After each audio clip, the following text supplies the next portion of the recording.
All right, Logan, you've convinced me. I'm a fan of space dogs. See? There it is. Beginning, middle, and end of podcast. We're good. That's it. That's the whole podcast. We talk. This is now an exclusively space dog centric podcast. I didn't realize there was a whole saga of these movies. This is insane. Snyder cut to Space Dogs. Let's go. Space Dogs, the Snyder cut. Whoa. 4 hours. Please. 4 hours of Space Dogs. 4 hours, black and everyone. white, 16:9. 4x3. 4x3. Sorry, 4x3. Yeah, and space. And one of the space dogs gets to say fuck. Just one. Hello, everyone, and welcome to the Packcast. I'm your host, Jeremy Van Suarez. What's up, guys? I'm Jacob Wade. I'm Logan Riley Bruner. And we have a very special segment of house cleaning to do. In fact, this isn't even house cleaning. This is its own segment right here where we finally get to talk to you about the project that we've been working on so hard for the last few months.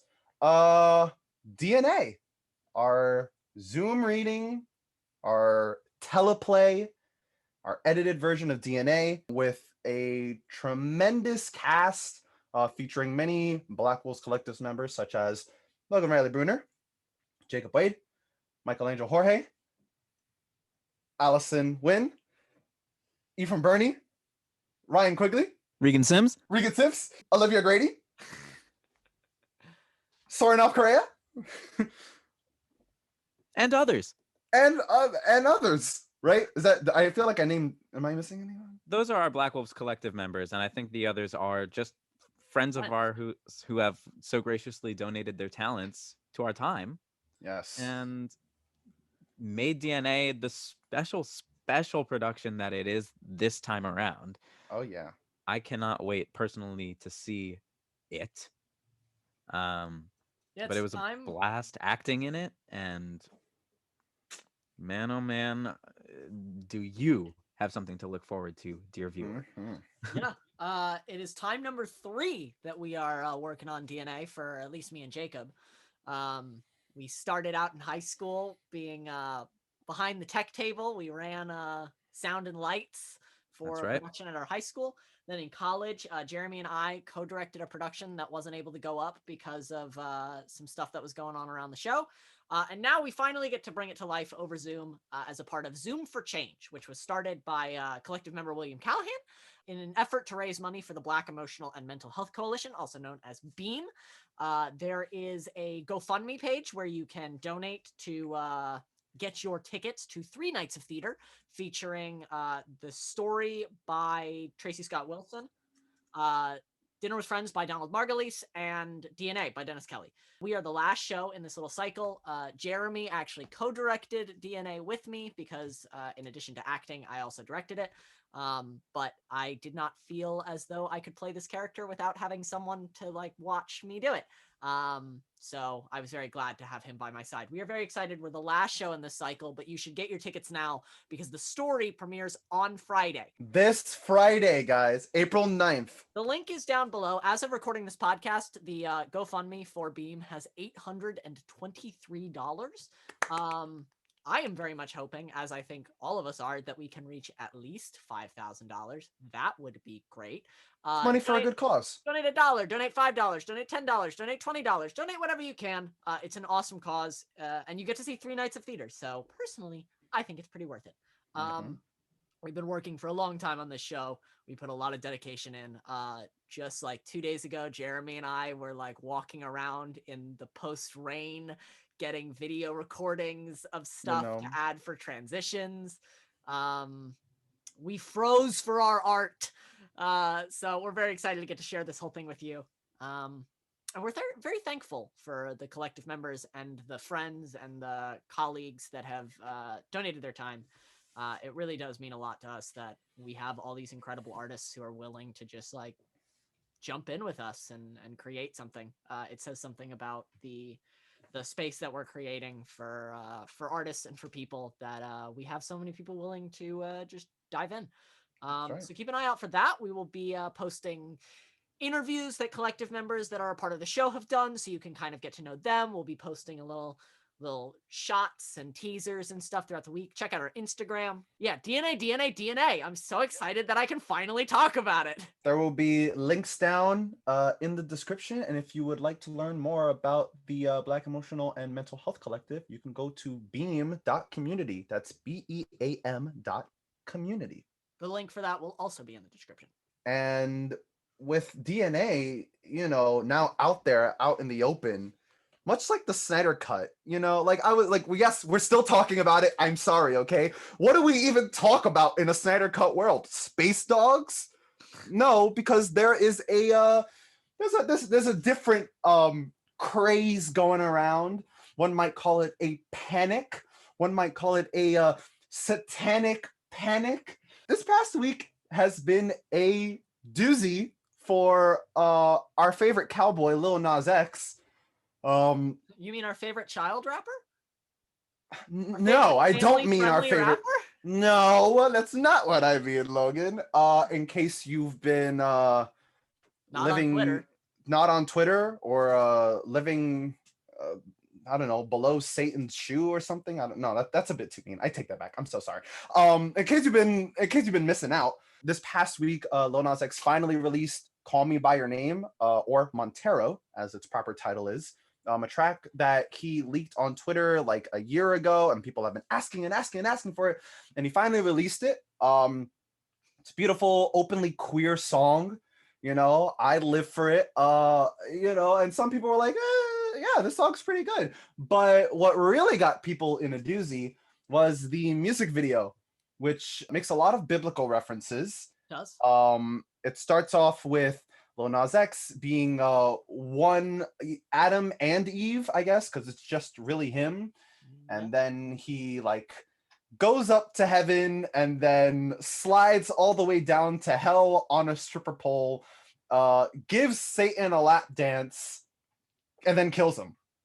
I loved it. People seem to really be in a fit over the lap dance part. Like they seem to block out that he kills the King of Darkness. Yeah. And I remember as soon as I saw the video, I sent it to Logan and I was like, can't wait for a right-wing conservative Twitter to be in a tizzy about this. Here come the hot takes. Tizzy they were. People were being like, Lil Nas, think of the children.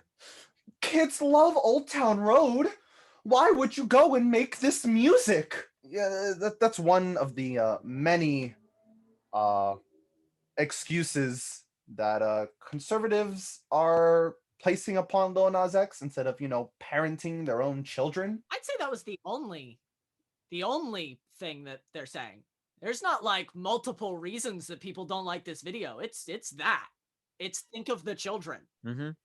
And it's not Lil Nas's job to raise your children.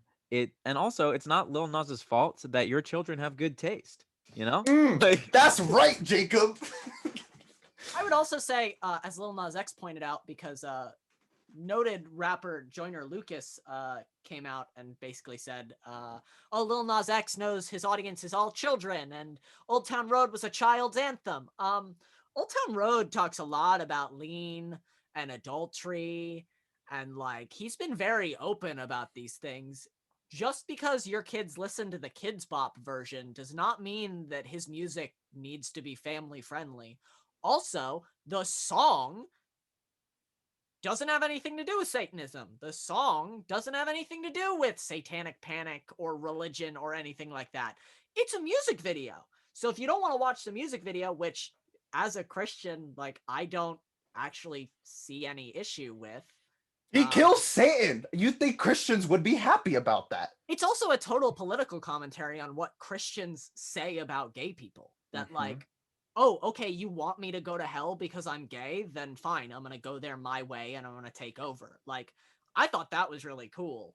It was a nice way to say, oh, if you're going to be so dismissive and unwelcoming of me, then I'm just going to, go. And so to then turn around and be like, oh, think of the children! It's no. Get off your high horse. Stop pretending that this is a bigger deal than it actually is. And maybe check out what your kids are watching on their laptop.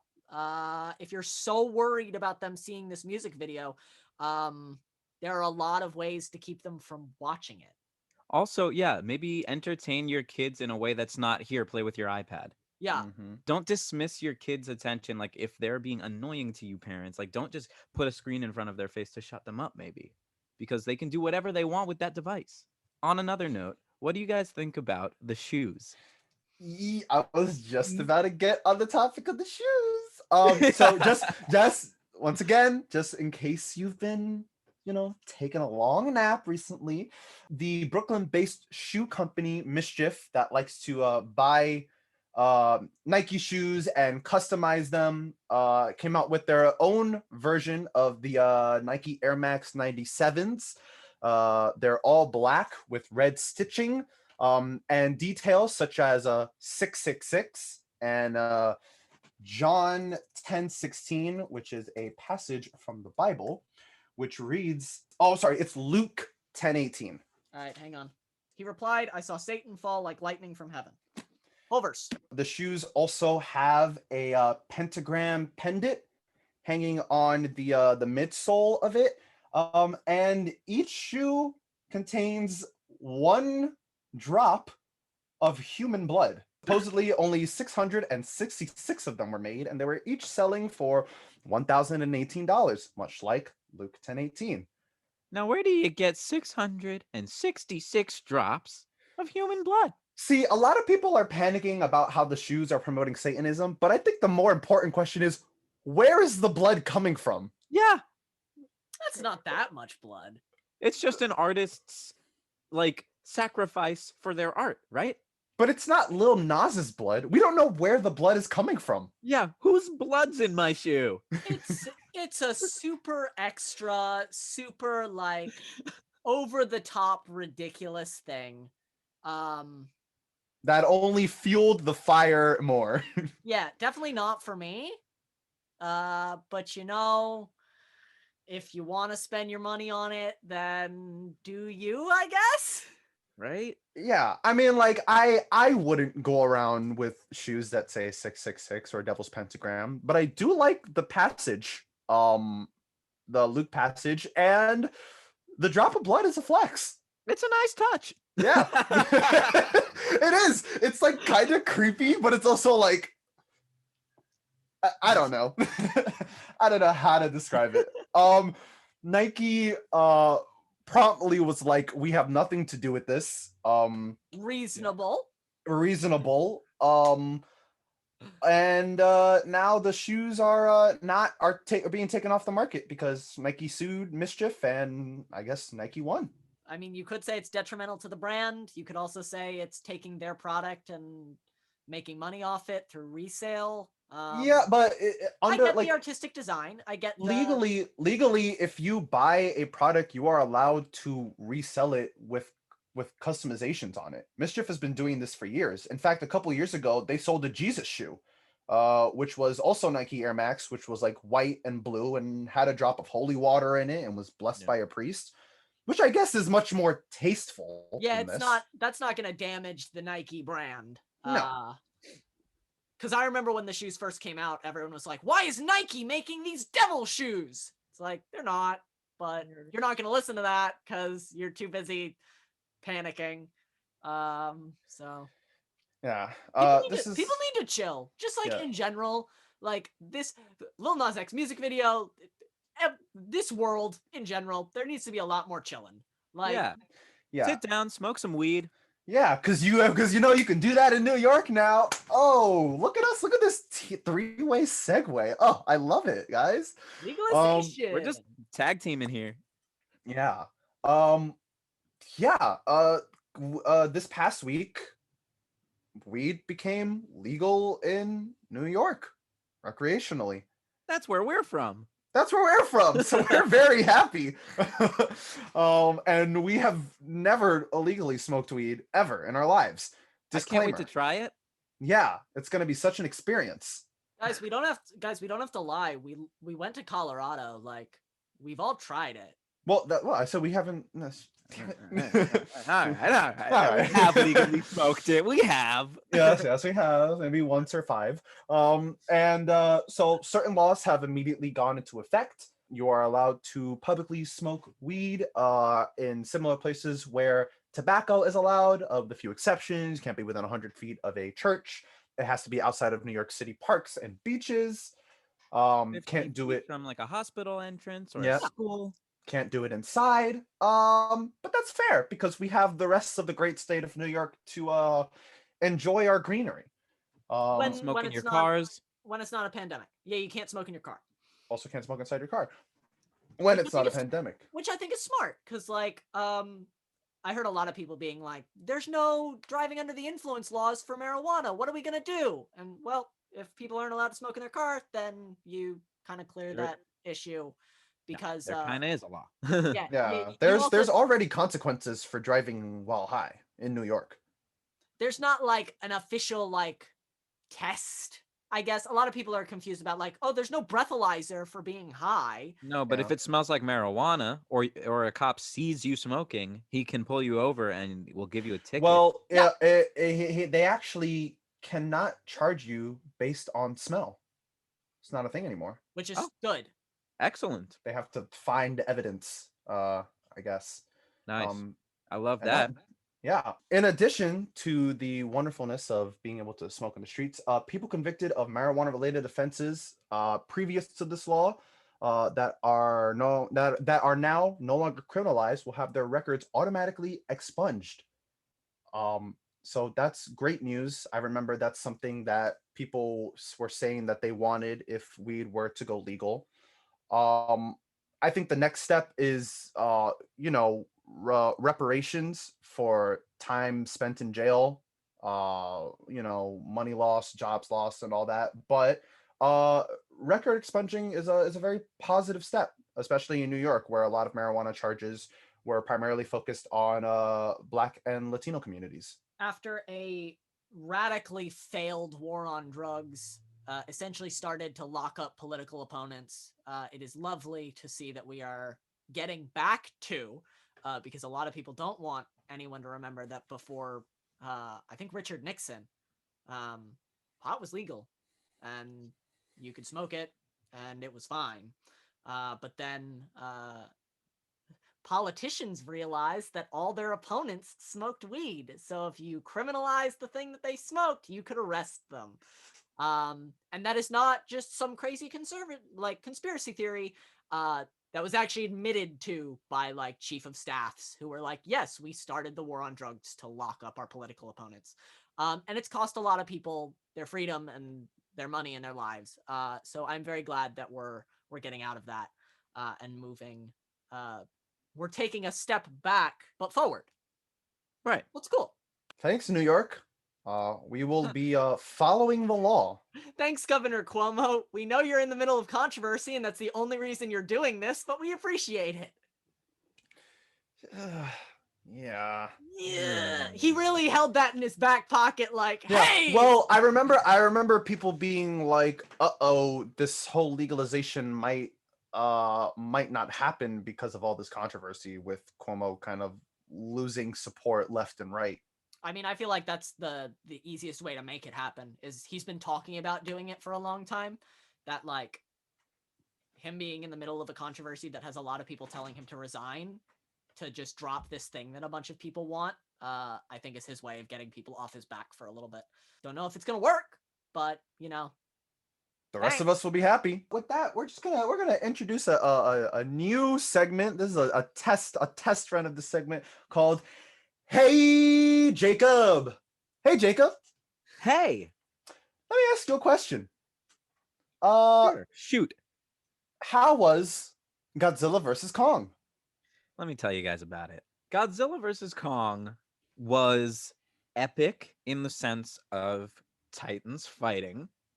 There were some twists, there were some turns, there was some pretty good animation, and then there was some questionable animation.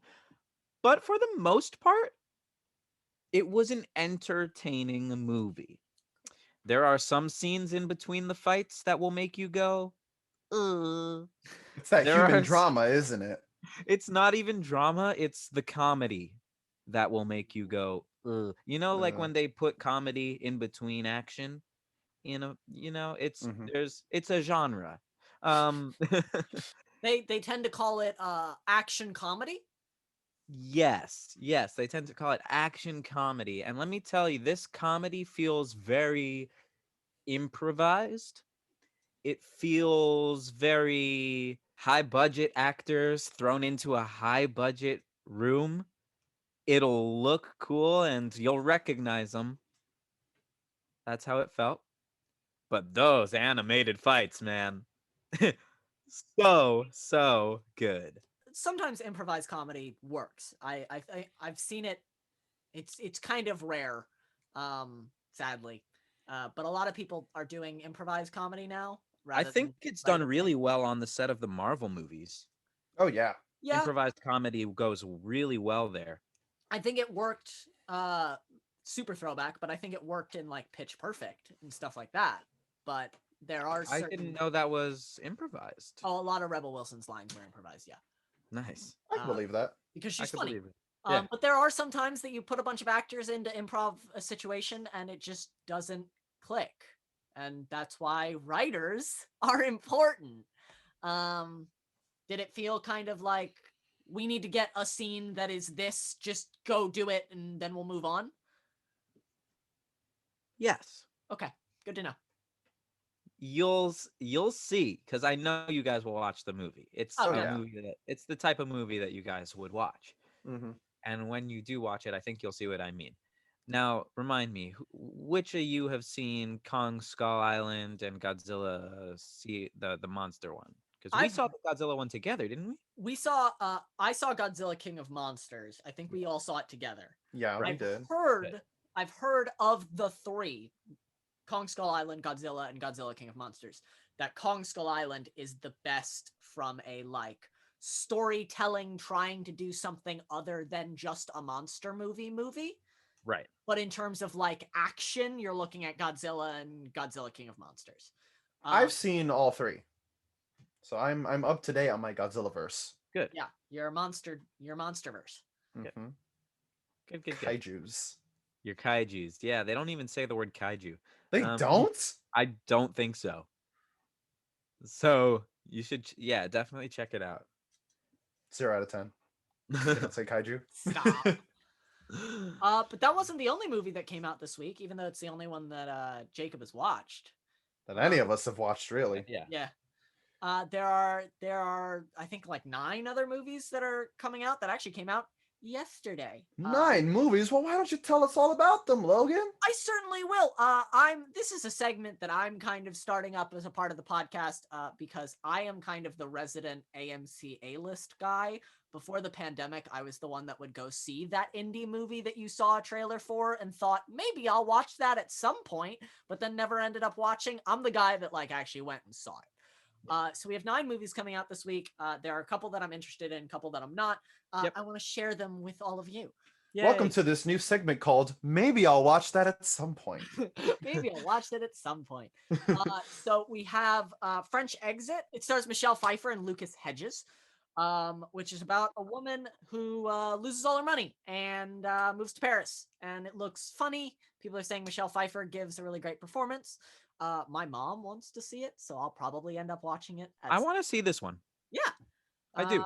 This might be a worthwhile watch. A nice little fun, dry comedy about losing yourself and finding yourself. And these characters seem really interesting from the trailer. Definitely. Yeah. I'm not completely positive what the plot line is from the trailer, but like I do want to see this one. It was interesting for sure. Next up on our list, we have Every Breath You Take, which I didn't realize had Casey Affleck in it until like I watched the trailer, because they are not promoting that he is in this movie at all. They are very much staying away from the fact that he is in this movie, most likely due to the fact that he still has, it's kind of gone away, but he still has the controversy of the fact that he was abusive on set to some people. and people don't like working with him. So it seems like people are kind of staying away from him. I would be curious as to know what people's experience on that movie was like. But it's a psychological thriller. I actually think it looks kind of cool. Therapist reveals too much to their client, and their client ends up killing themselves. It looks very dark. Ooh, yeah, I'm watching the trailer right now. It looks like a gritty, kind of scary, but most likely just kind of psychological, interesting movie. Kind of giving me like Shutter Island vibes. I was just gonna say. Yeah. So that one could be good. That one might be one worth watching. We also have one that I'm actually really excited for.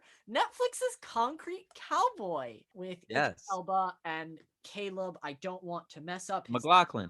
Thank you. Caleb McLaughlin from Stranger Things. We are and Jarrell Jerome. Yes, and Jarrell Jerome. And Method Man. Ooh.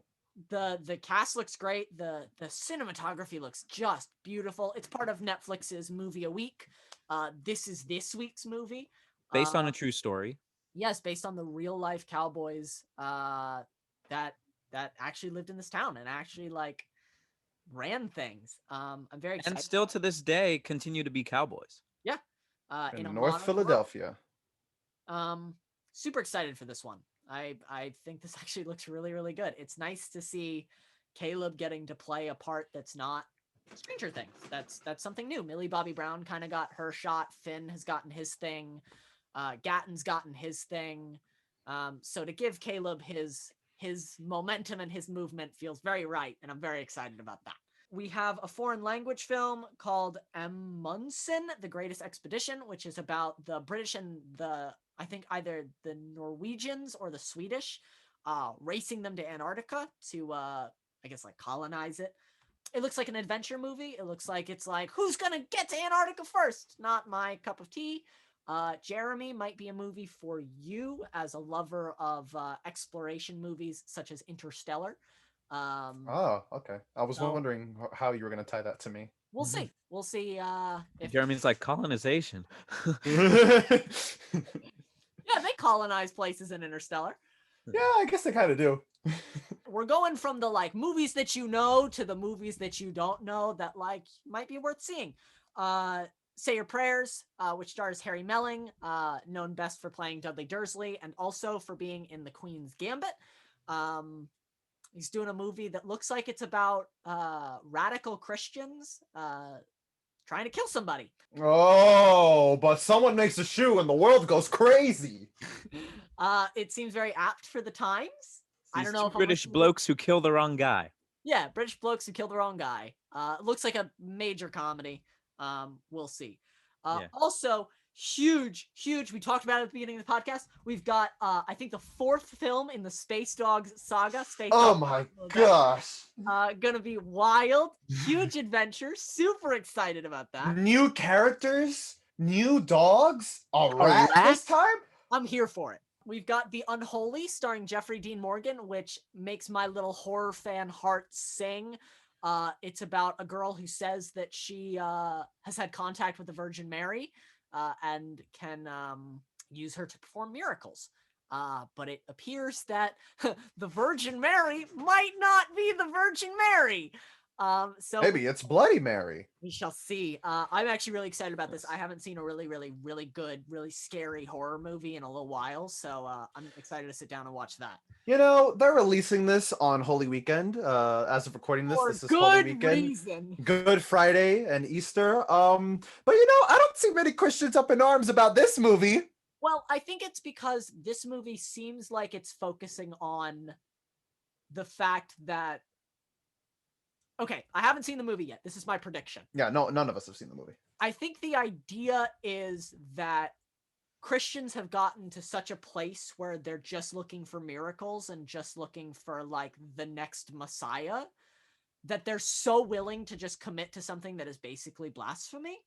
Because in Christian theology, pledging your soul to anybody that's not God, Jesus, Holy Spirit, the Trinity, is considered blasphemous. So if someone came along and said, pledge your soul to the Virgin Mary, that's like an instant red flag.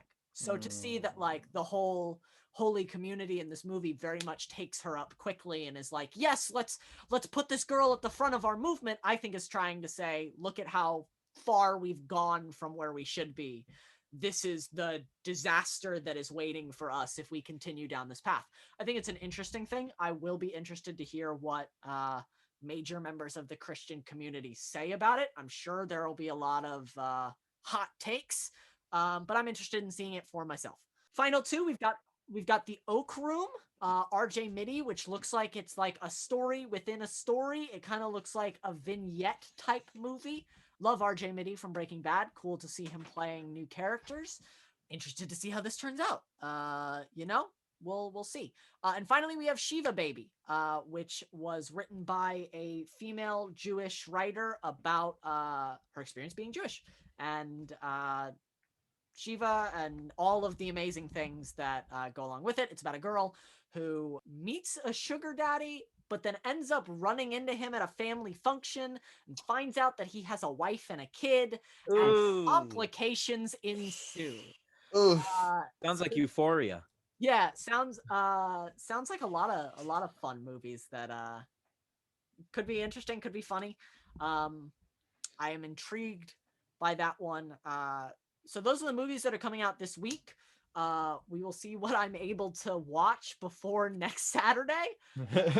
Hopefully I'll be able to come back and tell you guys what you should check out. If you guys happen to check out any of these movies, you guys, Jacob and Jeremy, or you guys, the audience, let us know what you think. Let us know if there's one that we should watch. Let us know if there's one we should stay away from. We are always happy to hear opinions on film and art. And we're always looking for new things to promote and to more art to consume. Yes. Yeah. Wait. Speaking of before we get to that, there was just 2 trailers that I wanted to shout out really quick of movies that are not coming out this week. The first one is the trailer for Zola, which is based on this crazy Twitter thread. Written by a Black woman. Yes. And co-written by a Black woman and Jeremy O. Harris, who is best known for writing Slave Play. Let's say the Black woman's name. Janixa Bravo. She is both the director and the writer. She's known for writing and directing a film called Lemon from 3 years ago. Oh, I'm thinking of something else. Sorry. It's another movie called Tangerine, so I got really excited. Yeah, but it's not the same movie. Very excited. This one's gonna be interesting. What did you say the name was? Janixa Bravo. Okay. Well, I'm reading here on NBC News that it's based on the infamous Twitter thread posted by Ozia Wells King. There you go. This is based on a true story. And the plot. It's based on a Twitter thread that says it's a true story. There's been a lot of controversy about whether any of this actually happened. But in the world of Twitter, what happens anymore? What is truth in our world at this point? The film follows a Detroit waitress named Zola who strikes up a new friendship with a customer, Stefani, who convinces her to join a weekend of dancing and partying in Florida. And what at first seems like a glamorous trip full of hoism rapidly transforms into a 48-hour journey involving a nameless pimp, an idiot boyfriend, some Tampa gangsters, and other unexpected adventures. I've known about this story for a while because when I was in college, I took an adaptation class where someone took this Twitter thread and wrote an adaptation of it. So I'm interested to see what this movie does with it. Nicholas Braun is in it, in addition, who we love from Succession. In addition to Taylor Page, who's playing Zola, and Riley Keough, who's playing Stefani. I'm very excited.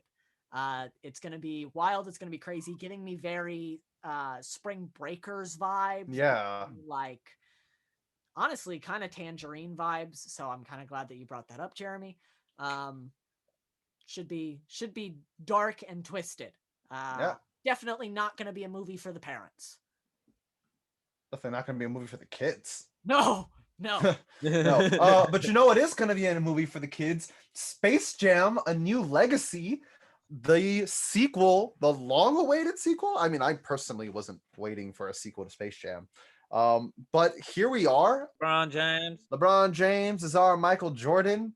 The Looney Tunes are back in action. And I mean, do I really need to go through a plot description? The Looney Tunes are going to play basketball, guys, again. I mean, honestly, I'm kind of excited about it because it looks like Ready Player One almost. It really does. I think when it first got announced, I was one of the people that was like, do we need a reboot of Space Jam? Like, why are we doing this?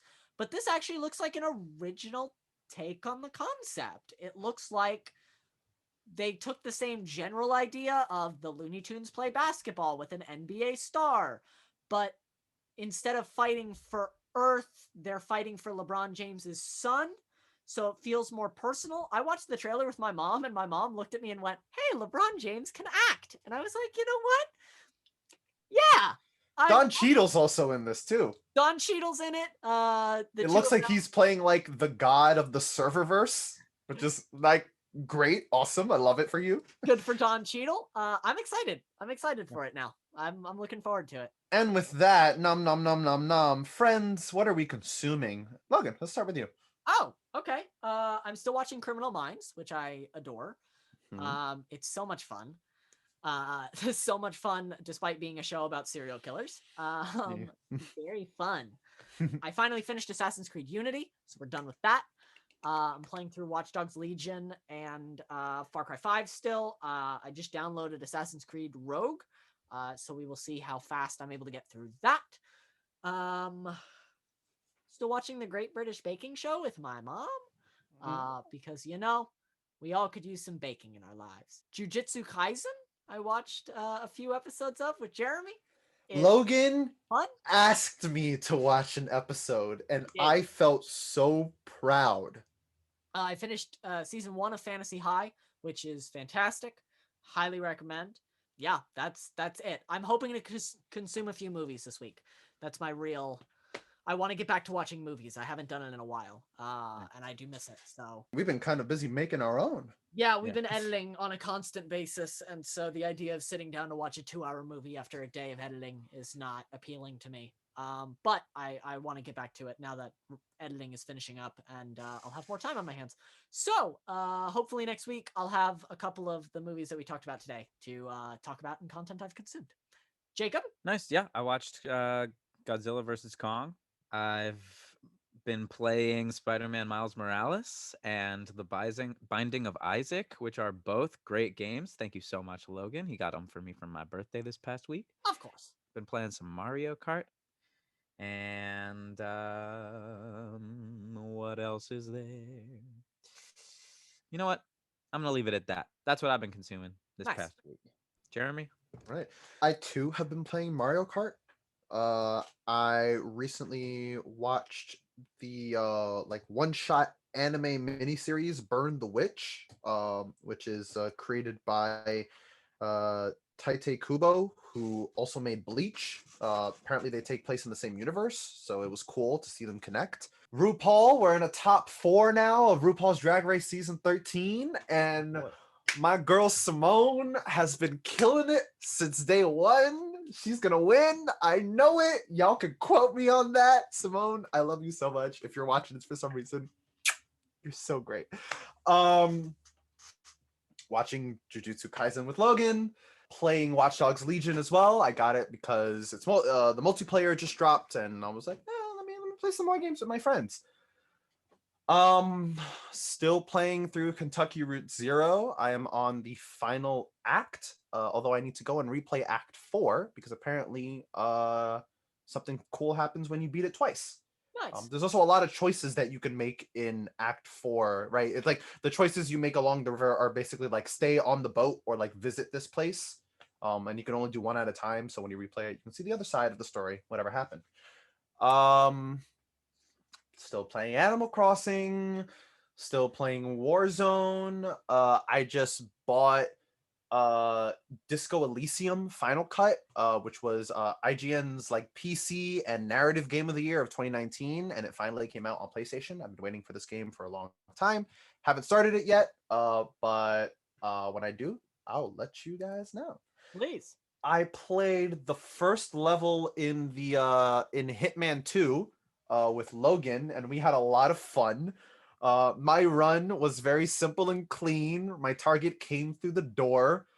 She saw me. She came up the stairs. I shot her, and I got out safely. Logan tried to poison her tea. Listen.